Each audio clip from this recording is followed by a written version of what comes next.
Egg fried rice செய்றது ரொம்ப ஈஸிங்க. மொதல்ல நீங்க ப்ரிப்பேர்டா வெஜிடபிள்ஸ கட் பண்ணி வச்சுக்கோங்க.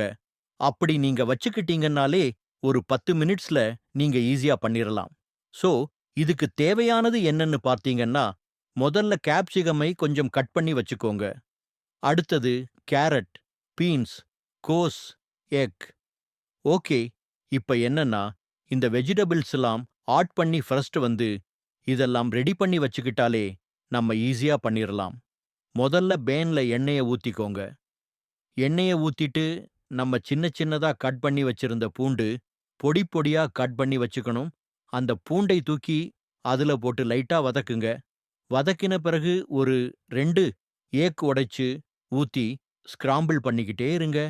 பண்ணின பிறகு நம்மளுக்கு அவுட்புட் இந்த மாதிரி தான் இருக்கும். அதுக்கப்புறம் அது கூட நம்ம கட் பண்ணி வச்சிருந்த எல்லா வெஜிடபிள்ஸையும் அதுல போட்டு மெதுவா மிக்ஸ் பண்ணுங்க. சோ, டக்குன்னு எடுக்கலாம். பட் வெந்தா இன்னும் கொஞ்சம் டெஸ்டா இருக்கும். மெதுவா ஃப்ரை பண்ணுங்க. சோ வந்து இந்த கலர்ல இருந்து இந்த கலருக்கு மாறிடும். இந்த கலர்ல வந்துருச்சுன்னா எல்லாம் வெந்துருச்சுன்னு அர்த்தம். இதுக்கப்புறம் நமக்கு உப்பு, கொஞ்சூண்டு சோயா சாஸ் ரொம்ப கம்மியா போடுங்க. கொஞ்சூண்டு சோயா சாஸ் போட்டு நம்ம ஒயிட் ரைஸ போட்டு அப்படியே பிரட்டி கிளறிக்கிட்டே இருந்தீங்கன்னா எக் ஃப்ரைட் ரைஸ் ரெடி.